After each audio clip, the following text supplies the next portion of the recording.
it's hard to think about and talk about when you're so excited that you're pregnant, right? When you're so excited that you just found out you were going to have a boy. Yeah, we had just found that out literally the week before.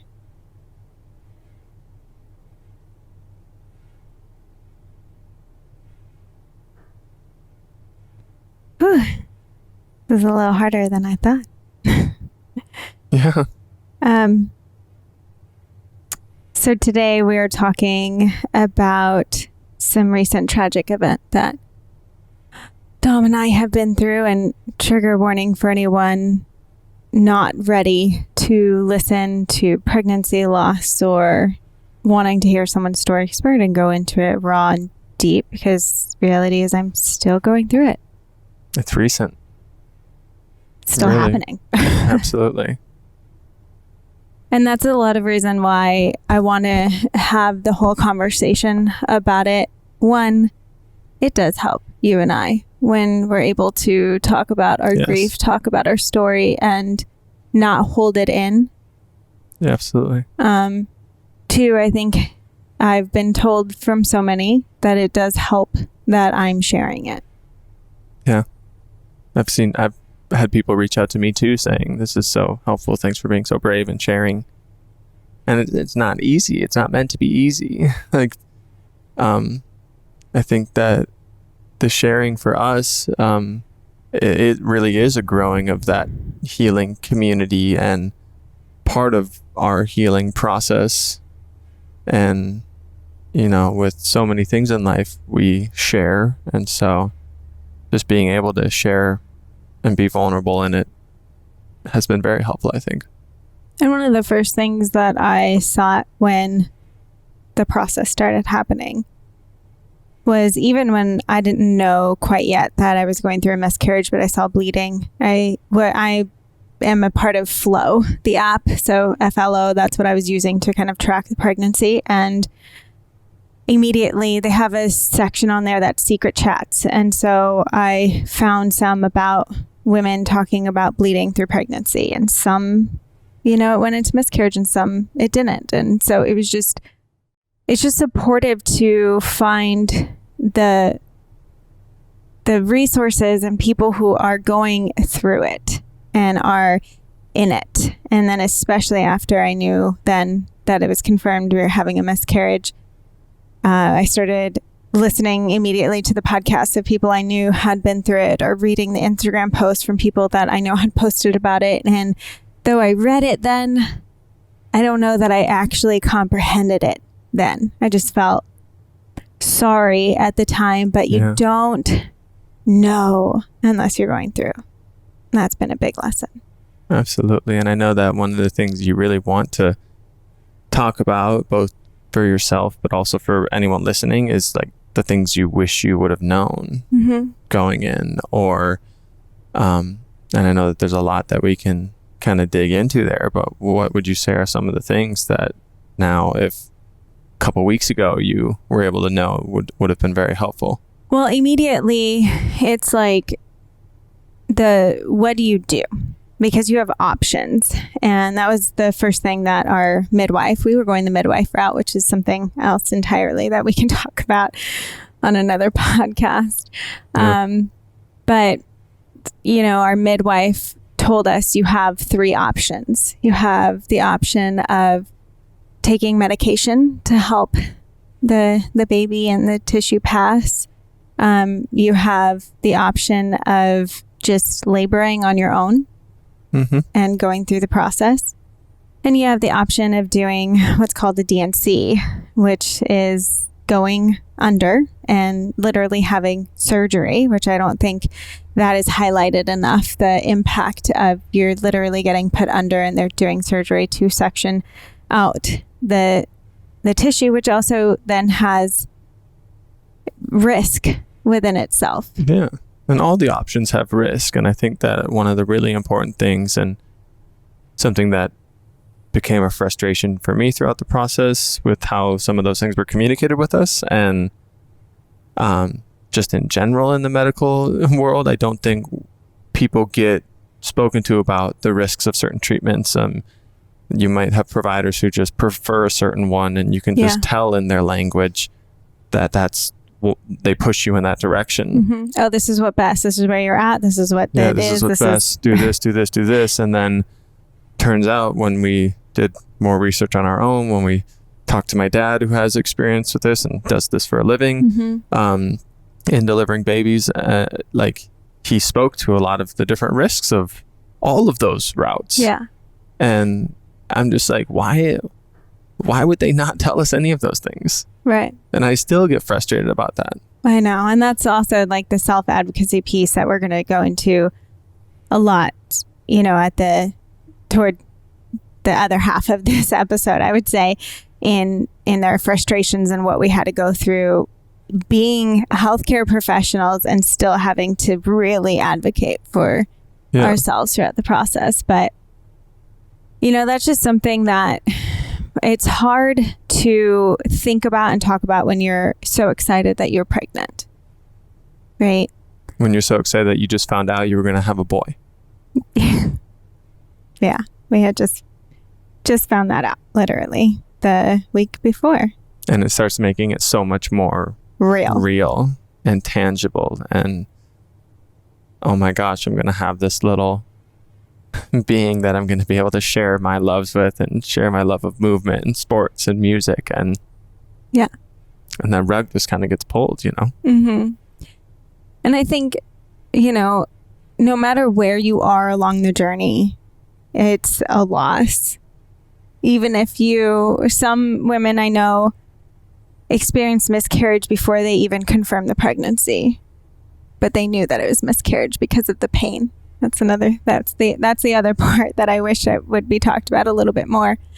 So no matter where you are, no matter if you've had children or not, and I think, again, this is something that we're going to talk into of what to say to someone, but just because you've had children in the past doesn't lessen the loss that you're currently experiencing. And that's really huge. And I think whoever hasn't experienced that, but you've been around people, you need to hear that again. Yeah. And the moment that the moment that we found out that we were pregnant, it was fast. It was. We were not trying. Yeah. We weren't preventing a baby from coming into this world. However, we didn't know that it would happen so quickly. Yeah. And very blessed that was able to happen. Very grateful that happened so quickly. And then as soon as that was real, I think you get to, I know you get to call yourself a mother. Like the moment that you conceive and it is real for you. So that's why I think the other portion that doesn't get talked about, it's miscarriage, is that miscarriage is the loss of a child. And it's not just the loss of tissue. It's not just something that didn't make it, but it's a being that you were creating. And that was a part of you and that you felt, because you feel such physical changes happening within your body. So it is a loss, no matter how far along, no matter if you got to hold your child or not, it's a loss. And I think the impact of that, I didn't quite understand myself until really experiencing it myself. And I think that, speaking to that and speaking to how it is this loss of your child, and it's not just a miscarriage at 11 weeks or what we found out, the baby stopped thriving and heartbeat stopped at 8 weeks. Mm-hmm. I mean, that's kind of where we found out it. And again, this plays into a lot of the things that you don't want to say to somebody going through a miscarriage, or, people going through this, is that, oh, I know that you guys will get through this and have be able to have another one, or you'll get over this and have another child. I know you'll have we very much so know that we will likely try again, and hopefully be blessed with having a child that still doesn't lessen the pain of losing this first child. Yeah. And that is a challenge when people say that. And what you're realizing is there are truly people that don't and won't ever understand what it means to feel that. I think that it's really important to, like we'll talk about a little later, like things that you can say to people are a great way of being a support in a time like that. Yeah, that's huge. I have a lot to say about that now. Yeah. And I'm thankful for this community too, because I've found so many incredible resources available. I've just been like buying books on Amazon like crazy, and just seeking out ways to help with the pain, not to ease the pain, not to make it go away or make it better. Like lots of things that we'll dive into of what people say. And I think what for me, at least, and for us, what's supportive versus not supportive. And I think I hear this a lot with the women that I talk to that have been through it as well. So we'll talk about that. But I think the other misconception in miscarriage is that you miscarry. And it's done. And it's done. And the impact that your body goes through for so long is not talked about. Absolutely. And I know that for me, there was this, the moment that you find out that your baby's no longer thriving and you're going through a miscarriage, there is this, what did I do wrong? What could I have done better? What's wrong with my body? I can't trust my body. But something I also really appreciated while I was going through the experience of the intense portion of the miscarriage, the passing of the baby at large, was how proud I am of my body for being able to do that. So, little backstory, I started noticing just a little bit of spotting and bleeding on Tuesday night, like super late Tuesday. Cried to him a little bit, but we both, said, oh, some people spot, and some people experience that throughout pregnancy and still have healthy, thriving babies to term. And you never know. So totally. So we're like, let's just go get an image tomorrow. Yes. Yeah. And this is what's so incredible about my partner and Dom as well, is that I woke up in the morning and he had already tried calling the midwife center and getting a hold of a midwife to just start asking the questions of what we do and what they think.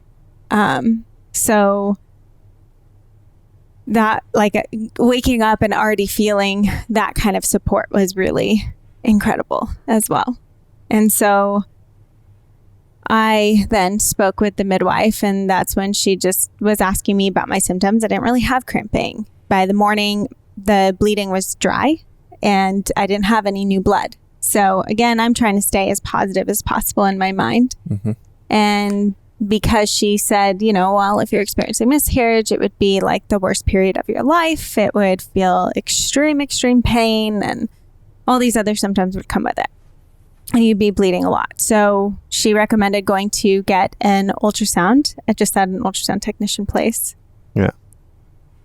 And that's where they put the baby on the big screen and do all of the exciting photos and stuff. But for us, that's when we saw, again, we were like almost 12 weeks, like a few days away from 12 weeks in my mind. And so we go in and the woman says, every angle that I'm taking a photo, it appears that the baby's measuring at 8 weeks and 4 days. And I should be detecting a heartbeat around it, but I'm not. Yeah. And that was, I think she was initially not saying anything about that. And then you kind of asked, like, is there a heartbeat? And she said, I should be seeing something pretty strong, right now at 11 weeks. And that's just really when my heart dropped. And that was a really challenging moment, because that's when it started to become real. Like, this might be happening. Definitely. And then for us, we went to the nearest ER, didn't even think about it. Now that I'm thinking back, I would go to an ER that I know is reputable. Not that it's not reputable, but just an ER that I know is a little bit more open at this time. This is a really hard time in life with the pandemic and so much going on. But to know that friends in LA, and everyone has a stigma about LA, but to know that friends in LA had their significant other, their partner with them throughout this entire process. And I went into the ER inland, where we are in Southern California, and Dom was not even able to come into the waiting area. No, they wouldn't let me come sit with you in the waiting area. I continued to, I pled with some of the people, the security guard at the front desk, and just said, like, she is going through an active miscarriage. Can I not be there as a support person? Can I not have my vaccination card? I was like, and no, they literally, I was standing behind the first set of sliding doors, and then the security guard comes out and says, you need to wait all the way outside. And I'm like, are you bleeping kidding me? Like, I can't. And so that's when the feeling of helplessness really started for me, because I couldn't be there to feel like I was even supporting you tangibly. I was trying to do my best literally over the phone and from the car throughout this process. But that's where I think I started to develop this sense of like anger and frustration that I'm continuing to feel throughout this process. And that's tough for me. Mm-hmm. Yeah, I mean, that's where I just wish, obviously looking back, I wish we would have gone to a different place and had a different OB. That was the crazy thing. Like the first time I went into the ER, so I went twice, went to confirm, get all the testing done. They almost took my blood work twice because they hadn't entered it into the computer. And then to have, after that initial ultrasound at the ultrasound technician place, to have another ultrasound plus a vaginal ultrasound. It was so traumatic to get all of these different levels of confirmation to say, yes, your baby is no longer alive. And you even said, like, I've already had the abdominal ultrasound. Can you not just do a vaginal one, or can you not just do something different? I mean, again, we went into the ER not really knowing exactly what they were going to do anyway, but yeah. It was just continual confirmation. And then they got the blood work, which again ends up being kind of helpful for the next day to see where certain levels are for hemoglobin and whatnot. But it's just continuing to put that on you. And then after you leave the ER, we go right to the OB, and she has the ultrasound machine out again. I know. Well, that was so frustrating. And she has access to the records at Corona Regional, we were. That was the frustrating part. So because I wasn't actively bleeding, this is Wednesday, because I wasn't actively bleeding and going through the active miscarriage portion the first time in the ER, he said, I can't give you any medication. I can't do anything for you. The OB wants to see you. And this is not my OB, because again, I was going the midwife route. I tried to look at OBs in the area, and I did not feel a good connection with anyone, because I felt like I was getting treated through a medical process of pregnancy rather than a human who's creating life. And that's just not the environment that I know that I'd want to be in, especially I know too much. So if I'm delivering in a delivery room with people who are just going through the motions in the procedure, I would say, why are you telling me to do this? No, I'm not going to do that. I just know that I'd be the worst. So I didn't want to put myself in that environment. And so we go and see a brand new OB that I've never seen. And right away, the technician is like, okay, put on this gown. You're going to do an ultrasound. And I think they were going to do blood work again, too. And I was like, no. I got ultrasounds and blood work less than an hour ago, and you have access to them. So done 3 damn ultrasounds today. Yeah. No. And it's already been the most traumatic process. No. Which starts the conversation of advocating for yourself. Again, had we just allowed them to go through with that. And here's where I get into a frustration and an entire soapbox episode of unnecessary medical treatments and procedures that happen. Again, I never want to assume any sort of intent of people just doing things because they want to be able to bill for it, or they want to be able to write up a code and send it to your insurance company. But they again, they knew they had these results, these ultrasounds, this blood work, and they might say, oh, I sometimes like to do them on my own so I can see something different. Which, again, okay, that's great, but I believe as doctors and as hospitals, we need to be better about telling people, and this will put an extra financial burden potentially on you, or this will be an extra thing that you're going to get charged for. This is going to be an extra thing that we're submitting to your insurance, and we don't completely know everything that your insurance may or may not cover. You know, this is one of my whole things in the advocacy for yourself realm that I want to point out, is that it can be important to ask people, do you know, or can you find out what I'm going to be financially liable for after doing all this stuff? And that's a really hard thing sometimes to be asking during such a traumatic event, or to be paying attention to. Because again, like, when all's said and done, I want the best thing done for Jen as possible, which in that case, to me, the best thing would not to be to do another ultrasound, and financially not doing another ultrasound. So it just bothers me to no end that you walk into the room and they just say, hey, here's what we're going to do. We're going to do this and this and this. Mm-hmm. And they give you none of that, what I would consider the risks of, oh, we're doing another ultrasound, which will be traumatic to you. And we would be doing another ultrasound, which is going to cost you more money as well. None of that is said as a potential risk. Yeah, I mean, and it's so dang traumatic. If it was a different situation where they still had a heartbeat, but they weren't sure how strong it was, or they weren't sure this or that, you know, but you still had a chance of having a viable baby, yeah, maybe the OB might have a different technique, a different way of seeing, a different reason. But when the diagnosis is already confirmed, there's no reason. Why keep piling that on? There's no reason. Luckily, you know, she came in and said, well, you don't have to do anything you don't want to. I can pull up the records right here. And I'm like, oh, great. Yeah. Oh, great. So you didn't have to. So you do have the records, and they're so accessible to you, and you didn't have to do anything for me. Cool. So luckily, you know, we stood firm on that, and that was the entire process, asking questions. When I was almost getting blood work done for a second time in the ER, I'm like, why is this happening again? I already had all of this done. And they're like, what? Yeah. And then they start double questioning it. Oh, maybe she has. Maybe I need to look into this a little bit more.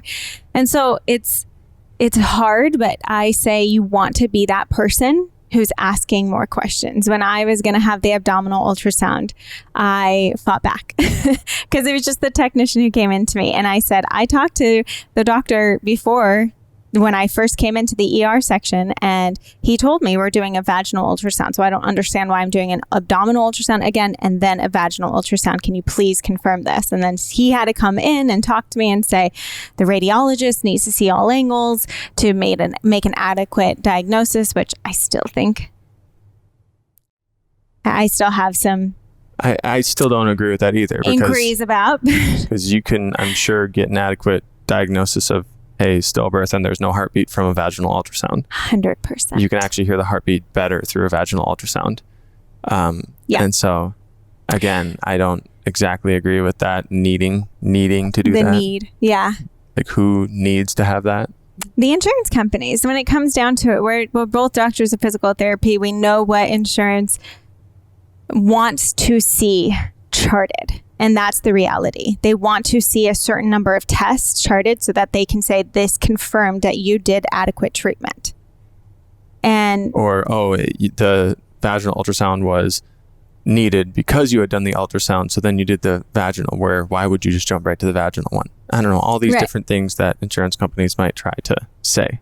Yeah. So all of that to say, by the time we saw the OB who I hadn't seen before on Wednesday, luckily they were able to squeeze me in. I will say that. I cried on the phone to the front desk and said, this is my situation. This is what's happening. I don't know if I can wait. I need to know now. And they were able to squeeze me in. So I'm grateful for that. And they actually let me come back to the room, which they even said, hey, right now we're normally not letting people come into the room. And so they had some level of compassion to allow me as the partner to be in there with Jen. Yeah.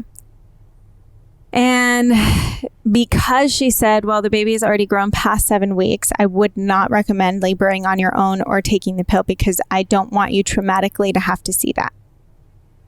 Which yes. And when you're actually going through the process, for me, it was very different. So she automatically recommended the DNC and said which is that like suction like procedure where you actually go under general anesthesia and they consider it a surgery. You're in an operating room. Yeah. And so they recommended she just said, you don't traumatically want to go through it. This is what I recommend. You're past 7 weeks. This is it. And just like, that was it. And this is and for me, red flags are already going up. Mm-hmm. And I didn't ask a ton of questions in that specific appointment, but I just said, like, is there any merit to just going through and laboring on your own? Because she also, I think, brought up the medication. She only kind of talked about it as if there were two options there. And then she said, oh yeah, well, laboring on your own is going to be just like taking the medication, but worse or whatever. You're going to go through all that trauma and stuff. And again, like, she's only talking about risks for the one treatment. And then she's only talking about benefits for the other treatment. Mm-hmm. Like, there usually are always going to be risks and benefits to any different type of treatment or things that doctors should bring up if they're honestly consulting with you about the pros and cons of everything. Right. And that's one thing that I was kind of, a flag was going up for me, saying, like, I don't agree with how she consulted with Jen and myself being in the room on those options. So then she says, well, we have to, before we can move forward with the DNC and schedule it, we have to, confirm it with your insurance and then get you on my scheduler. So hopefully, this was Wednesday. So hopefully Friday or Monday. Yeah. And I almost laughed. I said, I'm already starting to spot the baby already hasn't been thriving since 8 weeks. And now I'm almost at 12. I'm at 12 weeks, essentially. So we're 3+ weeks into you that. think that my body's just going to wait till Monday? I was blown away. And she said, listen, if you start having extreme amounts of pain, you're filling up more than 2 pads of blood, then go to the ER. I'll meet you there and we'll do the DNC. So I'm like, okay, I guess those are my options.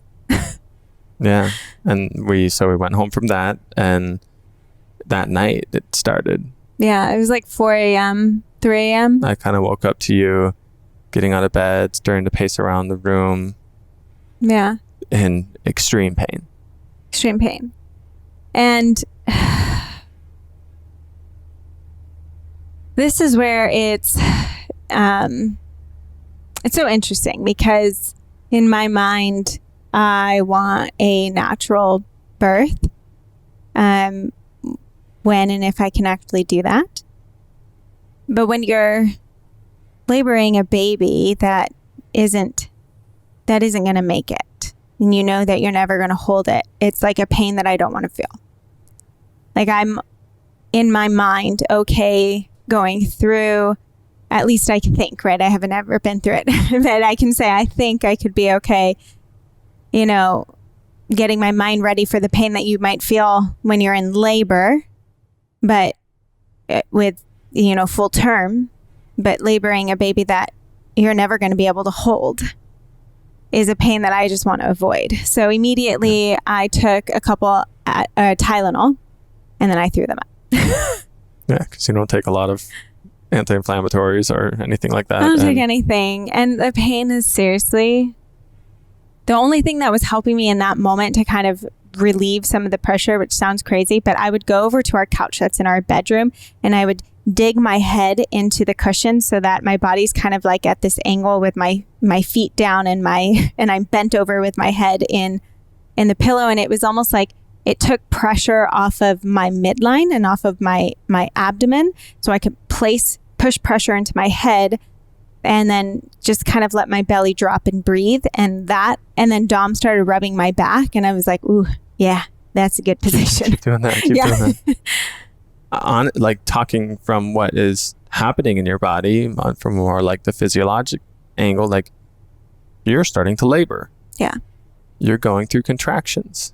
Your body in its natural process is understanding that what's inside isn't a viable baby or child anymore, and it's trying to get rid of it. Yeah. This is the traumatic process that the doctor is like, oh, you don't want to experience that. And I can see where there's merit to saying, yeah, it's really traumatic to going through that and feeling that in your body, right? And so we wait until morning.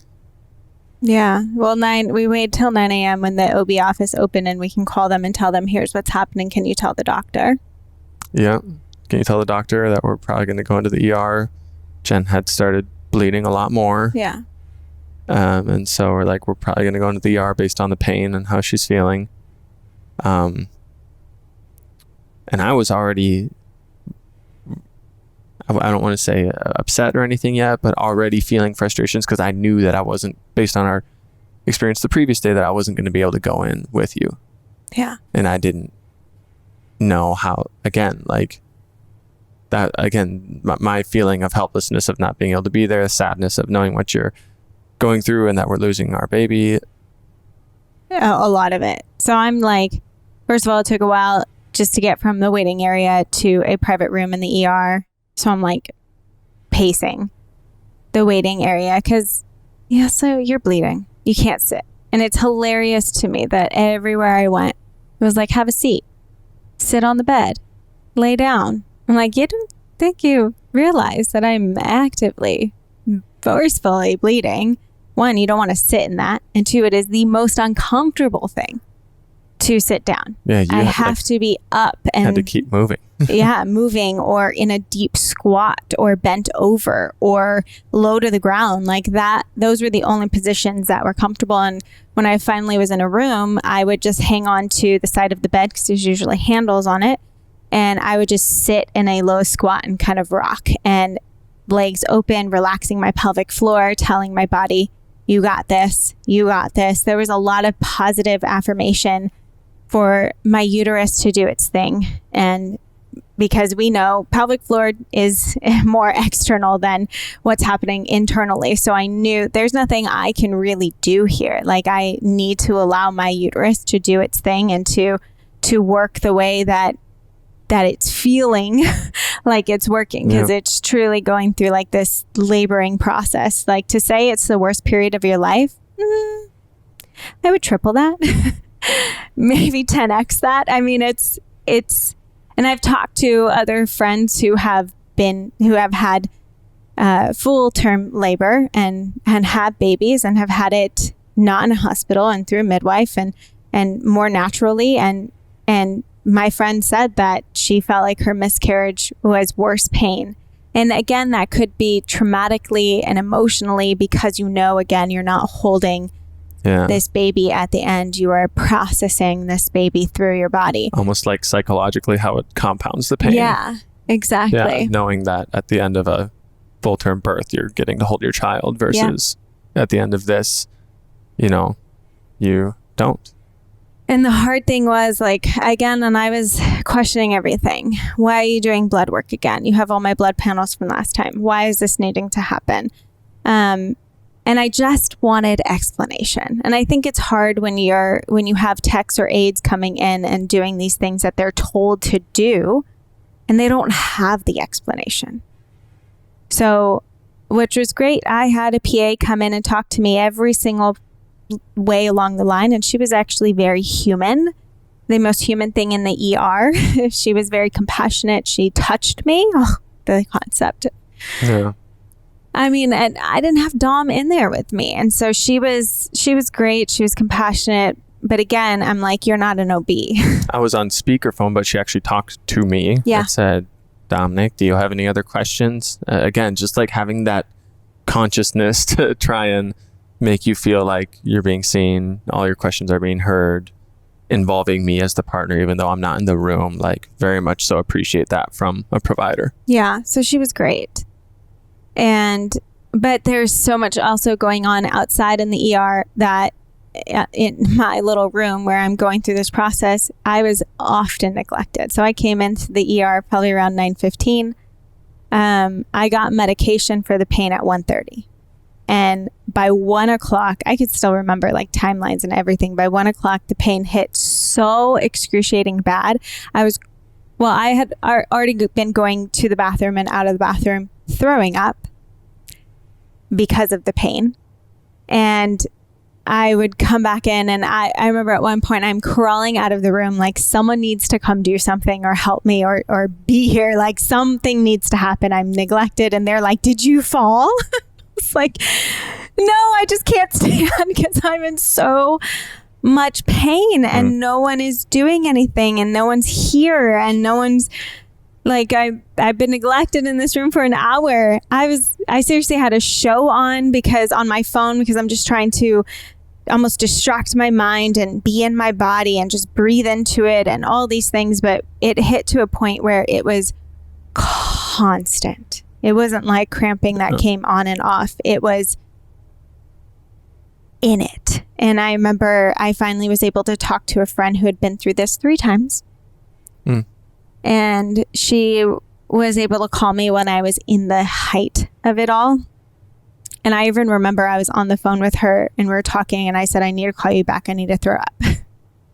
And I was throwing up and then called her back. And the reason I called her is because they were still talking and prepping me to do the DNC. But I'm in this process, right? Like I'm going through it. My body is processing. You're contracting. And so I was talking to her about the risks that we were then hearing from your dad and, you know, what she had been through, all of it, laboring, medication, DNC. So I wanted to know her full experience and her recommendation just based on her processing of going through it. And she said, you know, you sound like you're in it.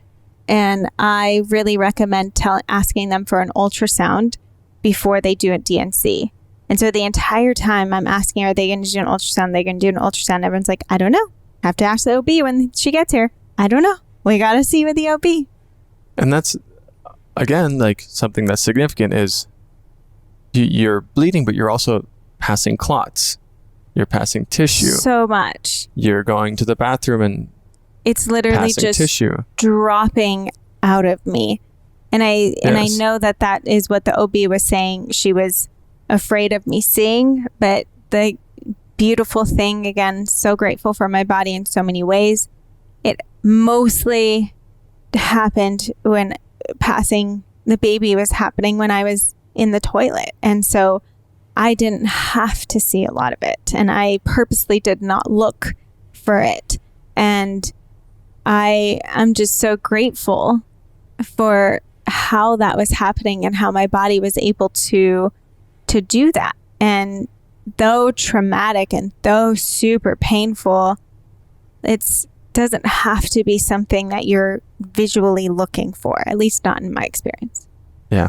I don't know. I was kind of spacing out, thinking of something in my head just of later what happened when she removed the remainder of the tissue. But we'll get to that part of the story because I know that why I say that's significant is because this is us knowing like, okay, you are passing tissue. Like my dad asked that, has she been passing any tissue? If so, like you might not need to go through with the DNC because you're already through the process. So that's why, again, you're asking these questions and why we continue to push back almost when they transfer you to the OR and they start doing these things like, or the OR prep room, you know, and say like, okay, now you need to meet with the anesthesiologist. Now you need to meet with all these people. And every step along the way, we're saying, okay, we're not sure we're going to do this yet. Yeah. I still need to talk to the OB. We still have some questions before we go through with this procedure. And that's what was frustrating is that all that they knew was what they saw in my chart, right? Which of course. And so the PA did check me at one time to see what she could see. Like a pelvic exam or a vaginal exam. So she laid me on my back and propped a bucket upside down under my pelvis to lift my pelvis even more. So if we think of gravity and when I'm actually releasing the baby and releasing the tissue is when I'm sitting with gravity assisted on the toilet, right? And the only way that I'm able to be somewhat comfortable is when I'm in that deep open squat. Again, pelvis lower than my shoulders. So when she puts me on my back and lifts my pelvis, what's happening? Yeah. Gravity's bringing any tissue that might be coming down there up. or in the vaginal canal, back up towards the uterus and the cervix. Exactly. And so when she checks me, all she says, "Oh, it looks like blood," which was also the most uncomfortable thing, because I said, "You're going to put me in this gown and lay me down and I'm just going to bleed everywhere." And she was like, "It's okay. We know this. Like we can take care of blood." And I'm just like, "You can take care of blood." Yes. And I don't want to be bleeding everywhere. Like I don't want to see it. I don't want to be in this massacre of my own blood everywhere. And so I was so careful of how I was maneuvering and laying and all this stuff, but all she saw was blood. So all she noted was blood. She didn't note that any tissue had been passing. So by the time the OB gets there at 4:30, which is more than 12 hours through this process, all they note is, well, the PA says that it was just not bleeding. Passing tissue. I'm like, says who? Like, from that 1-2-minute pelvic exam where she can't see anything actively coming out of you? Like, no, I'm sorry. And that's when she says that, and I was like, no, she's been passing tissue all day long. She's like, oh, the notes didn't say that. I'm like, yeah, because nobody's in the bathroom with Jen. Nobody's asking those types of questions. So again, continuing to try and communicate everything you can with people when they're in the room to try and avoid something like that. But, had things happen differently, I don't know if you would ever even needed to leave the ER. I was glad you ended up leaving the ER because that's when I got to come in. Yeah. Also, when they gave you medication, I started trying to call people and say like, hey, she was just given morphine. And I knew that you could probably still make medical decisions yourself, but I was trying to say like, she's on morphine and can't make medical decisions herself. Let me in the damn room. And which, by the way, morphine did not help at all. And I just talked to a girlfriend who went through the exact same thing. Literally, we were tracking the same. Had no idea. I didn't know she was pregnant. She didn't know I was pregnant. Literally the same day on Wednesday, we both found out. We were both in the same phase. The baby, like all of it. Yeah. So crazy.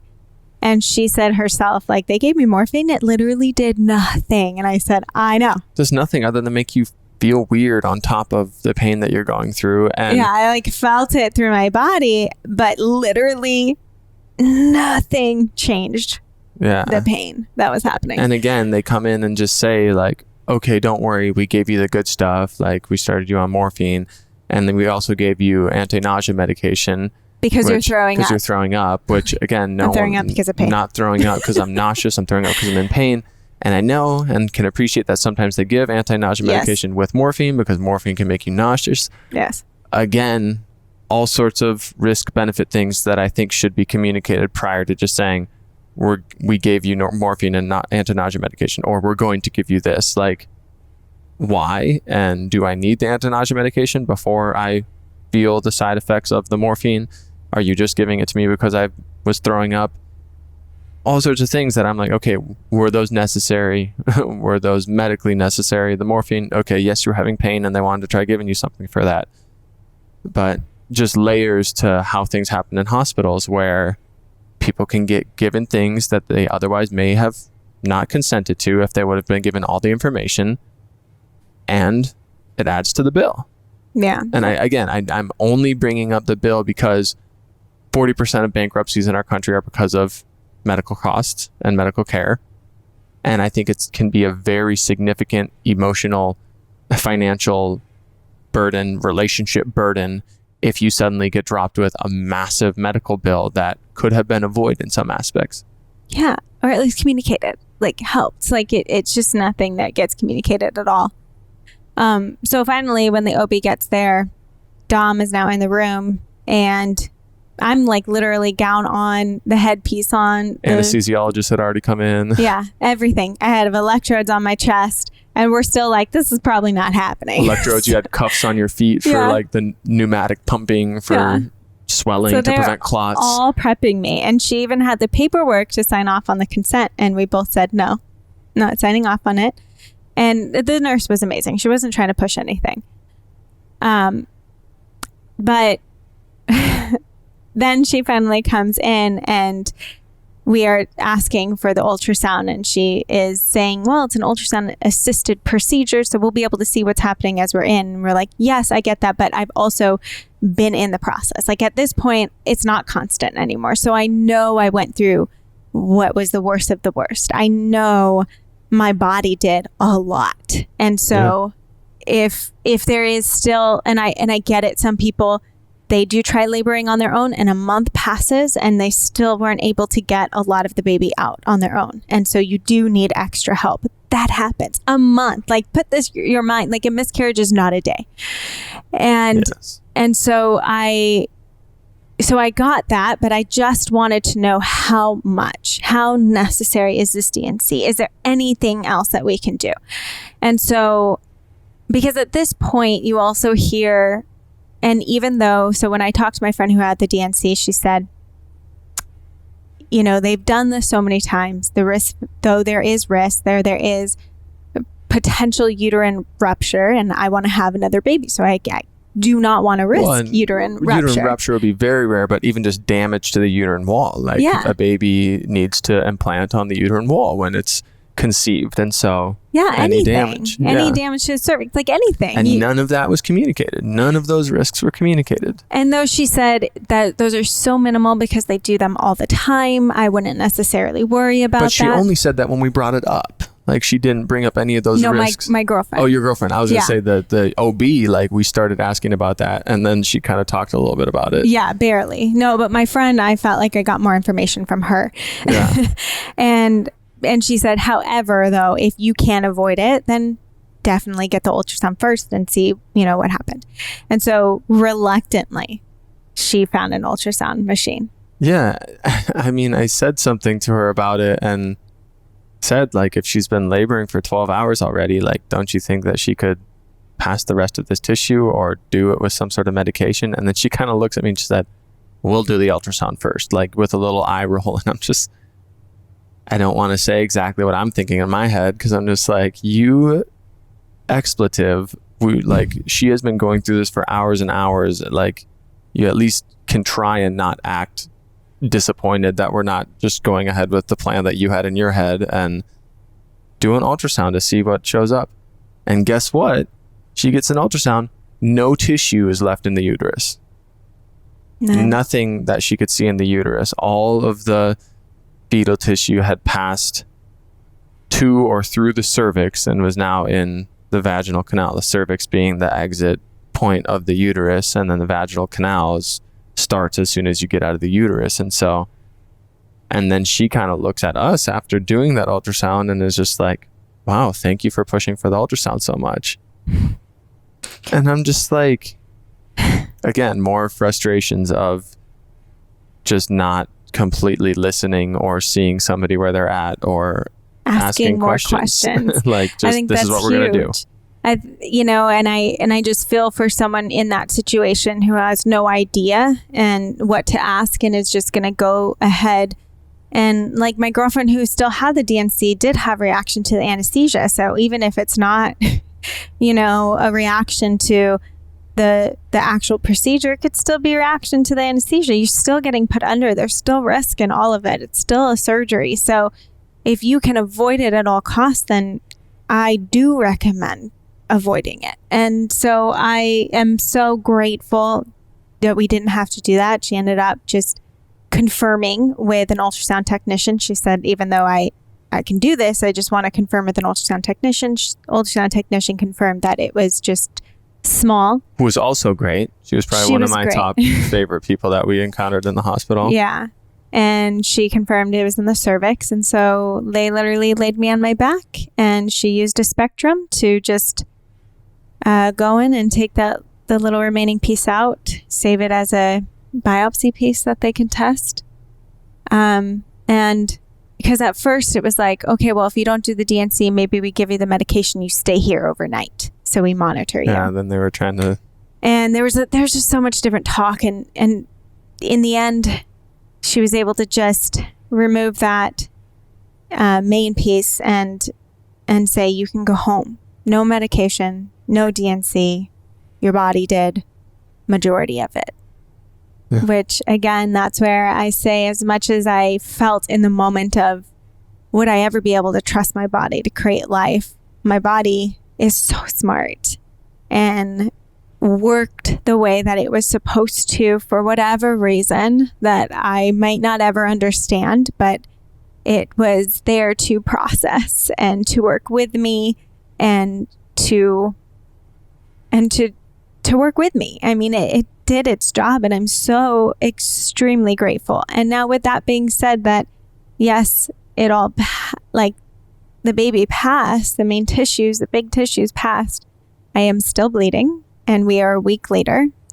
I am still cramping. I can't go on like a 30-minute walk without feeling severe cramping, which is hard. If anyone knows me, I work out and I love to sweat. I love to feel my muscles, my body, and I can't do that right now. And that is mentally also so difficult, but it's even harder when I'm asked, do you want to work out? Do you want to go on a walk? Do you want to do this? And I just don't. I get that people don't understand the impact of your body, but I think rather than asking those questions, ask someone how they're doing, because physically, mentally, all of it, a miscarriage is not just a miscarriage. It is a loss. It is a physical traumatic event. It is trauma that lasts. I've had women who now reaching out who've gone through it 5 years ago, 10 years ago, 20 years ago, that tell me how much in the forefront of their mind it still is, and how much they think about their baby all the time. So I think, again, it's not just this miscarriage. It's not just a passive tissue. It is a loss of a baby.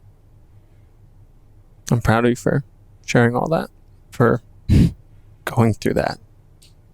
And I mean, we're grateful for you all, or whoever's listening, to be listening through this and being a part of our healing journey in this. And really just hoping that if you've been through something like this, if you are planning on trying to conceive or have a child, if you have ever been through something traumatic in a hospital, that you maybe just pick up a few things on how to advocate for yourself, on how to navigate really traumatic, emotionally stressful situations, and still be able to ask questions and advocate for yourself. That can be really, really challenging. And you want to do a part 2?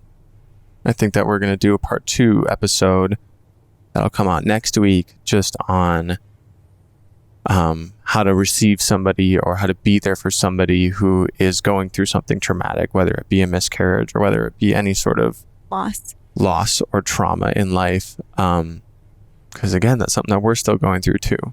And that's something that we're trying to do and be there for each other in and within. And that is also presents a lot of challenges, but a lot of great growth opportunities in your relationship. So thank you for tuning in for this episode.